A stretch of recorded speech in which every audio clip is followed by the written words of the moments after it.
El profesor Dionisio Hernández Leonardo nos acompaña en esta mañana. El profesor Dionisio es el director de la Escuela de Estadística de la Universidad Autónoma de Santo Domingo desde el 2011. Buenos días, profesor. Buenos días, Mónica. Qué bien me siento entre académicos, entre profesores. Caramba, si hubiera más profesores de corazón en nuestro país, yo creo que las cosas andaran mucho mejor, ¿no cree usted, profesor? Totalmente de acuerdo. A mí me gustaba cuando yo daba clase en la universidad y me decían maestra. Algunos alumnos me decían maestra y yo me sentía como tan distinguida, porque como que el maestro lo hace como desde adentro, ¿verdad? Y sobre todo cuando se lo dice un estudiante, uno se siente con ese sentimiento de felicidad. Hay que ser profesor para experimentar ese sentimiento de satisfacción cuando los estudiantes consideran que uno lo hace bien. Totalmente de acuerdo. Bueno, profesor Dionisio Hernández Leonardo, me gustaría saber un poco sobre cómo está la UAS, sobre la importancia de las estadísticas en el país, pero eso lo vamos a dejar para un poquito más tarde, y sobre su aspiración a ser vicerrector de extensión de la UAS, que es un departamento que tiene tanta trascendencia en el país, porque es como tomar cuáles son las necesidades de la localidad, del país, y llevarlas a la universidad y ofrecer pues un currículum para esto. Hábleme de cuál es su aspiración, por qué aspira a este puesto específicamente y cuál es la situación de la UAS en este momento, la mayor universidad de nuestro país. Bueno, buenos días a los amables televidentes. Buenos días, gracias por la invitación. Estoy aspirando a la vicerrectoría de extensión porque me siento comprometido con la Universidad Autónoma de Santo Domingo. Ingresé a la UAS en la primavera de 1983. Vine de Jarabacoa, wow, mi pueblo. Y me enrolé en el movimiento estudiantil. Recuerdo que fui delegado del claustro universitario en el 1987. Fui monitor de la carrera de estadística en el 86. Ingresé luego en el 87 como ayudante de profesor y profesor en el 89. Actualmente soy profesor titular de la asignatura Métodos Estadísticos. Imparto también muestreo estadístico, entre otras asignaturas de la carrera de estadística. Y como tú me presentaste, dirijo la Escuela de Estadística de 2011. Estoy en un momento crucial en la universidad. La UAS en este momento necesita dolientes sinceros. La UAS está atravesando por una crisis muy profunda. Y es el momento en que los verdaderos dolientes asuman las labores de liderazgo, la gestión de la universidad, porque es lo que hace falta, una gestión responsable, una gestión eficiente, una gestión con visión y con compromiso. Hay mucha gente que está haciendo muchas propuestas, que está ofreciendo hacer tantas cosas, pero no tienen un compromiso con la academia. Lo que quieren es llegar al puesto para decir yo soy ex rector o ex vicerrector. Entonces yo me propuse ser vicerrector de extensión, porque la extensión es la mano de la universidad en la sociedad. Es el estamento natural para vehicular los conocimientos, ¿verdad?, desde la academia hasta la sociedad. Yo creo que es importante, profesor, que usted explique en qué consiste este departamento de extensión, que quizás hay muchas personas que no entienden el término, y cómo vincula lo que es los graduados o los que todavía no se han graduado, la sociedad en sí, con la academia y las necesidades del momento de la sociedad. Un poquito de historia. Originalmente la universidad se articula en base a dos funciones sustantivas: la docencia y la investigación. La universidad es vieja, nace en el Renacimiento europeo. La primera universidad fue la Universidad de Bolonia, como que se conoce hoy día. Sin embargo, no se hablaba de extensión universitaria, ni si se pensaba en eso. Es a partir de la Revolución Industrial, cuando en 1867, en la Universidad de Cambridge, Inglaterra, surge la extensión universitaria como un mecanismo de devolverle algo a la sociedad, porque la universidad en ese entonces era elitista. Sí. Solamente la clase alta tenía acceso a la universidad. Entonces, a partir de la Revolución Industrial, surge la necesidad de educar a los obreros, la educación de adultos. Ahí cuando la Universidad de Cambridge, Inglaterra, asume ese rol, y ahí desde ese momento comienza a hablarse de extensión. Sin embargo, en América Latina, que es nuestro continente, a partir de la reforma de Córdoba de 1918, es cuando comienza ya a pensarse en un modelo de universidad vinculado con la sociedad, y surge también el término extensión. Eso fue ratificado en el Congreso de Guatemala de 1949, y en el 1957, en Santiago de Chile, se realiza un gran congreso, y de ahí surge la UDUAL, que es la Unión de Universidades de Latinoamérica, y ahí surge entonces el concepto de extensión universitaria. Fue ahí donde surge. Exacto. En nuestra academia, a partir de 1965, cuando el movimiento renovador, es cuando se habla entonces de una universidad vinculada con la sociedad. Y luego se incorpora en el Estatuto Orgánico en 1996, y en la reforma de 2011-2012 ya se crea la Vicerrectoría de Extensión, que tiene funciones muy específicas, sí, de vincular la investigación y la docencia, entonces vehicular los conocimientos y la cultura a la sociedad. Es una manera de lo que yo llamo la redistribución del conocimiento en la sociedad. No se puede concebir una universidad hoy día desvinculada de la sociedad, y es lo que le ha faltado en gran medida a la UAS, porque si bien es cierto que hoy día tenemos un vicerrector de extensión, el maestro Rafael Nino Félix, que se ha preocupado en sus 2 gestiones como vicerrector de extensión de mantener ese vínculo con la sociedad, pero no ha recibido el apoyo económico y financiero necesario para las actividades de extensión, que son bastantes.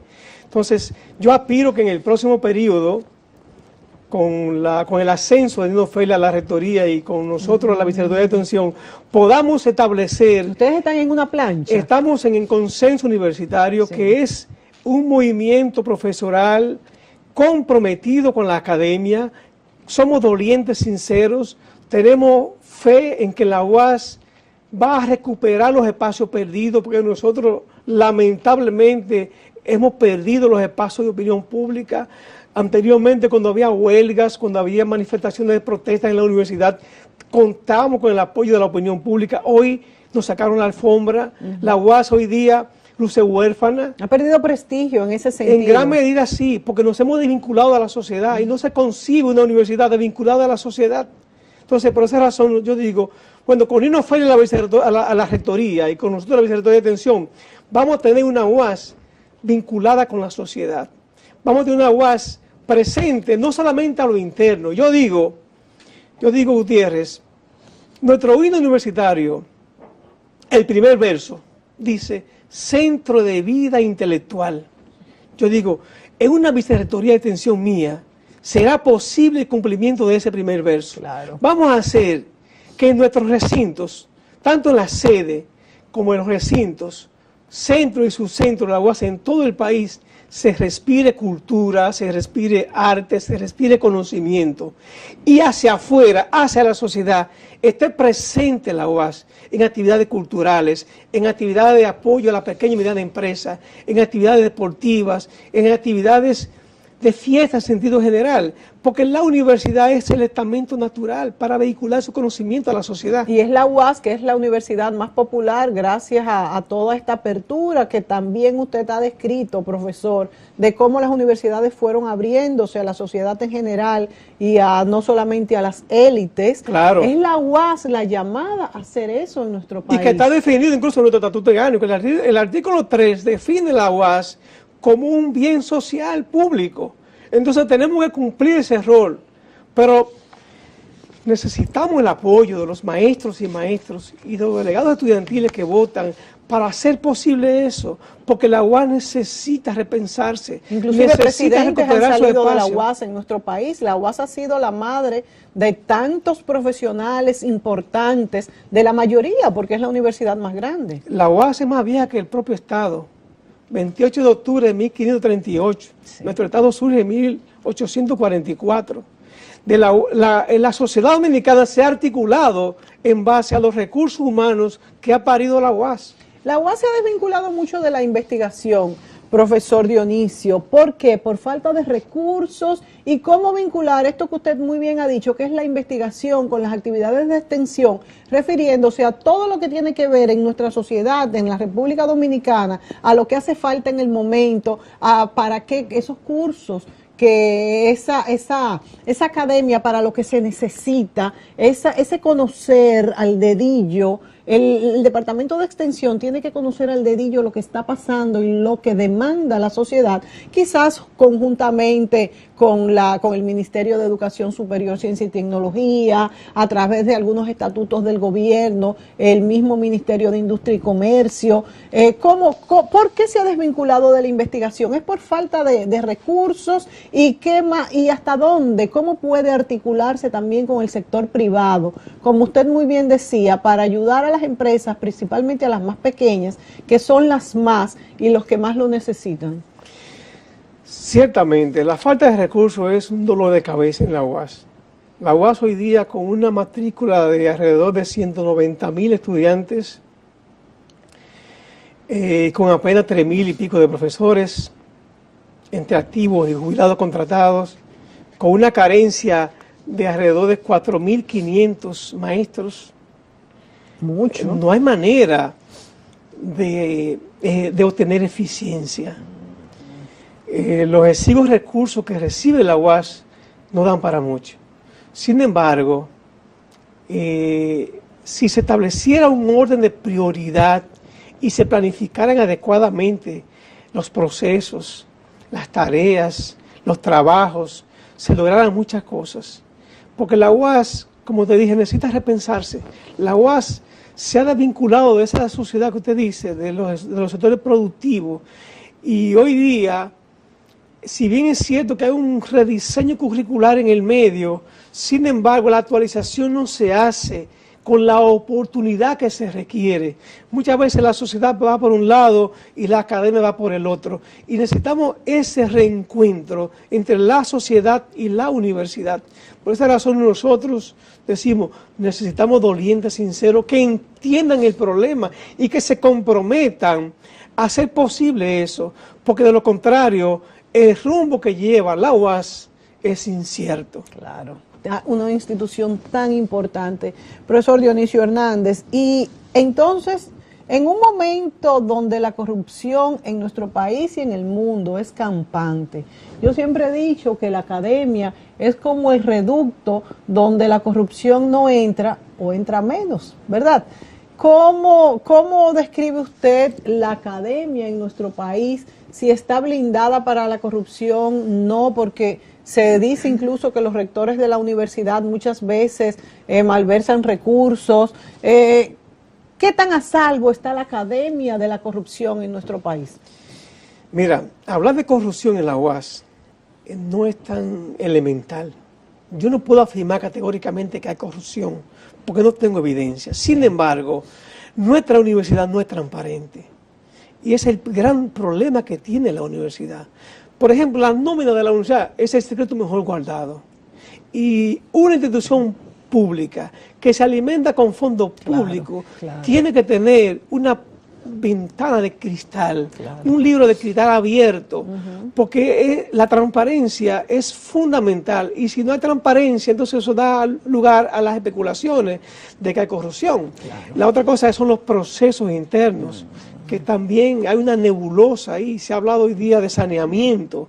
Yo estoy de acuerdo con el saneamiento, porque no es posible que la universidad esté al margen de lo que está pasando en el mundo. Hoy día la sociedad exige transparencia y nosotros tenemos que como universidad pública, abrir nuestras puertas, que nos auditen y mostrar nuestras finanzas y en qué gastamos los recursos que recibimos.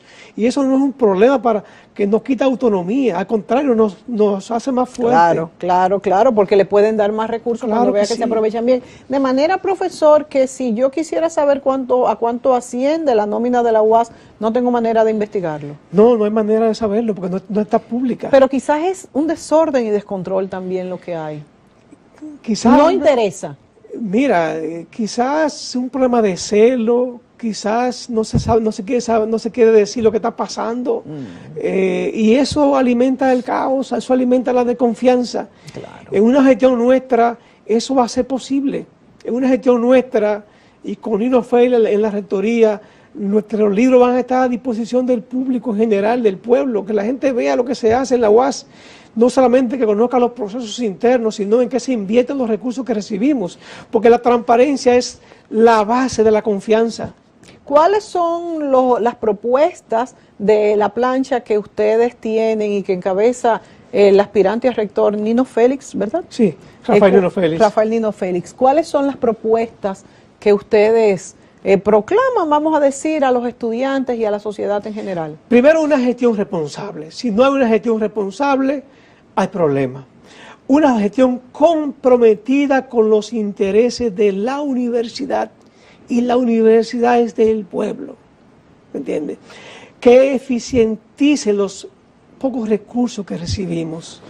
Una gestión transparente, una gestión en donde la calidad en la docencia sea lo fundamental, en donde se den los recursos que requiere la investigación, porque la investigación es la que para los nuevos conocimientos. Claro, y tú no puedes concebir hoy día una universidad sin investigación. Por eso hoy día nosotros no aparecemos en los rankings mundiales de universidades, y si aparecemos por el número 400 y pico. ¿Por qué? Porque hoy día las instituciones que se encargan de esos rankings toman en cuenta las investigaciones, las revistas indexadas, los conocimientos, los doctores que tenemos, y la UAS está al margen de todo eso. ¿Por qué? Porque no hay un apoyo a la investigación como se requiere. Tenemos una vicerrectoría de investigación y posgrado, pero tampoco recibe los recursos que se requieren. Claro. Y como si fuera poco, entonces, la extensión, que es la mano de la UAS en la sociedad, luce huérfana, no tiene recursos, tiene un vicerrector con todas las buenas intenciones del mundo, pero sin recursos, y de esa manera pasamos como desapercibidos. No nos conocen en el resto del mundo, siendo la universidad más vieja del Nuevo Mundo. Que tampoco se le saca provecho a esto. Tampoco se le saca provecho, porque, bueno, el solo hecho de decir que la UAS es la universidad más antigua del Nuevo Mundo. Es un prestigio. Es un prestigio mundial. Claro. Y no le sacamos ese necesario provecho. ¿Cómo se está trabajando con los exalumnos? Porque también los logros de los exalumnos pues posiciona a una universidad o la degrada. Y hay muchos buenos exalumnos egresados de la UAS. Ciertamente. Recuerdo que la gestión del rector Edilberto Cabral se hizo el intento de formar una asociación de exalumnos. Eso lo recuerdo, no sé si hay un antecedente previo a ese, pero no ha pasado de ser buenas intenciones. Nosotros en la Escuela de Estadística creamos un club de egresados y mantenemos cierta vinculación con los egresados de la carrera de Estadística, pero volvemos de nuevo a lo mismo: falta de recursos, falta de seguimiento, porque la universidad es una especie de sobrevivir un día más. Exactamente. Y en lo urgente, en esa agonía de en un lo día urgente más, se va el inmediatismo es lo que tiene la universidad estancada. Y un elemento que no he mencionado, que es el principal germen que está calcomiendo la universidad, es la principal termita que está por dentro comiéndose la estructura de la universidad, es la atadura con que llegan los rectores a la rectoría. Porque cuando son candidatos, son financiados por grupos financieros a cambio de cuotas de poder. Estamos en lo mismo con la ley de partidos políticos. Claro que sí. Entonces la UAS necesita que la Comisión Central Electoral, para este proceso electoral, controle el financiamiento de los candidatos. Señores, porque no es posible. Lo mismo que la ley de los partidos políticos. No es posible que para ser rector de la UAS haya que gastar 40 o 50 millones de pesos. Que no, porque después entonces, ¿qué hay que hacer? ¿Hay que sacarlos? Claro, con cuotas de empleados, con cuotas de compras, con la administración del economato, del comedor, de los procesos, la venta de anillos. Y ahí se va todo el ejercicio del rector. Una locura. Claro. Por esa razón la UAS necesita justamente esa nueva esperanza de personas que no estén comprometidas con ese bajo mundo. Señores, tenemos el mismo problema en casi todos los sectores que tienen que ver con la sociedad. El colegio médico, el colegio de abogados, el CODIA, la UAS, todo, los profesores ni se digan, en nuestro país todo está politizado y como usted muy bien señala, no es que esto sea malo, pero ¿qué pasa? Que entonces las gestiones se van pues pagando las deudas a los que lo financiaron. Así es. Y entonces esto no puede ser. Claro. Profesor, tendremos que tomar en otra ocasión, quisiera tratar también el tema de la importancia de las estadísticas en el país, que es un departamento que usted dirige por ya muchos años y me imagino que domina, pero ese será otro tema. Yo creo que el tema de hoy ha sido muy interesante y es conocer un poco más sobre la UAS y cuál es la esperanza de despolitizar la UAS y de hacer mejores profesionales en esa alta casa de estudios. Muchas gracias, profesor Dionisio Hernández Leonardo. Le deseamos mucha suerte y este programa está abierto para toda propuesta de esa universidad pionera en América. Gracias a usted por la invitación y gracias a los televidentes por el favor de vernos en esta mañana cuando se inicia el verano. Sí, señor, sí, señor. Es, aunque el calorcito ya nos venía atacando desde hace muchos días, pero ya estamos en pleno verano. Claro que gracias, sí. profesor.